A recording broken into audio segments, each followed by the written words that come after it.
Bienvenue au programme Papillon. Je m'appelle Audrey, je suis infirmière en périnatalité. L'objectif de cette présentation est de vous démontrer en 3 étapes simples les informations essentielles concernant la prévention de l'accouchement prématuré. Au Québec, environ 7% des bébés naissent prématurément à chaque année. Nous espérons que l'information transmise par ce programme ainsi que votre précieuse collaboration contribueront à réduire les risques associés à la prématurité.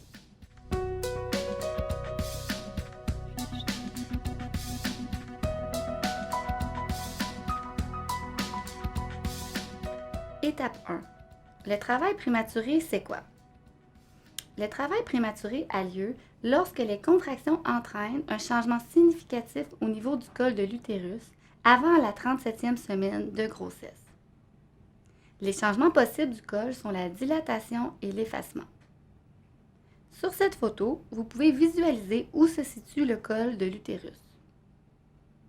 Lorsque l'on parle de dilatation, c'est l'ouverture du col, alors que l'effacement, c'est le col qui s'amincit ou se raccourcit.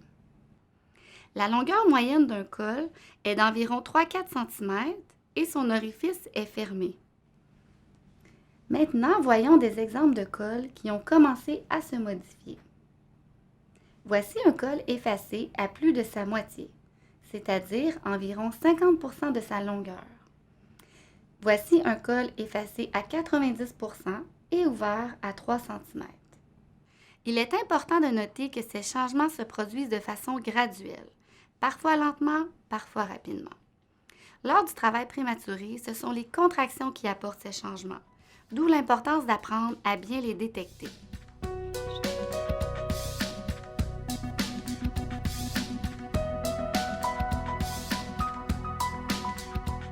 Étape 2. Une contraction, c'est quoi? Une contraction, c'est l'utérus qui se contracte au complet. C'est donc le ventre qui durcit. Cela peut durer environ 30 à 60 secondes. Elles ne sont pas nécessairement douloureuses. Toutefois, lorsqu'une contraction survient, vous pouvez ressentir un ou plusieurs des signes suivants.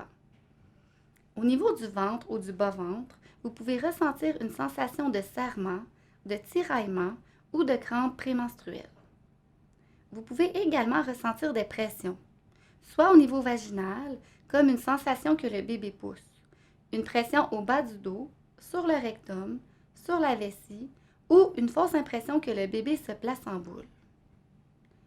Retenez bien qu'à chaque fois que se manifeste l'un de ces signes, il faut palper votre ventre. Ainsi, vous allez vous familiariser à bien détecter vos contractions.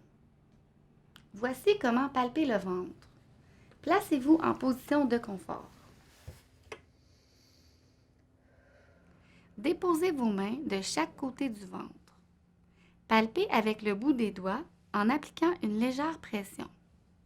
Si le ventre devient dur comme le front, c'est une contraction. Si le ventre est mou comme la joue, ce n'est pas une contraction.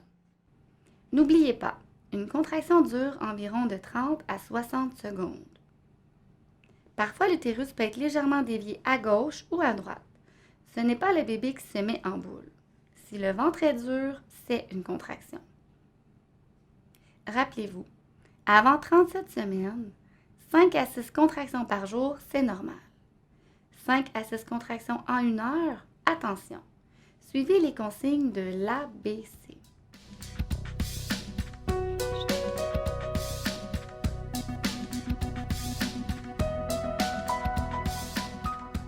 Étape 3.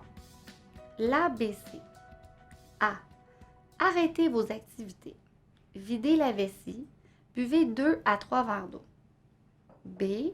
Prenez un bain de détente de plus ou moins 15 minutes. C. Installez-vous en position de confort et évaluez vos contractions. Combien de contractions avez-vous ressenti? Si les contractions continuent, c'est-à-dire 5-6 en 1 heure, ou si vous êtes inquiète ou incertaine de ce que vous évaluez ou ressentez, vous devez vous présenter au département de l'obstétrique ou contacter votre sage-femme. Par contre, si vous avez un saignement vaginal ou une perte de liquide, ne faites pas l'ABC et présentez-vous immédiatement en obstétrique ou contactez votre sage-femme.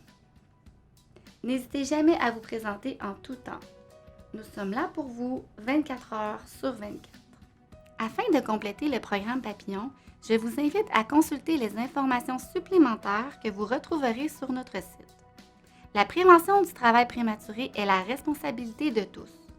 Adhérer au programme, c'est partager l'information. Merci de votre participation.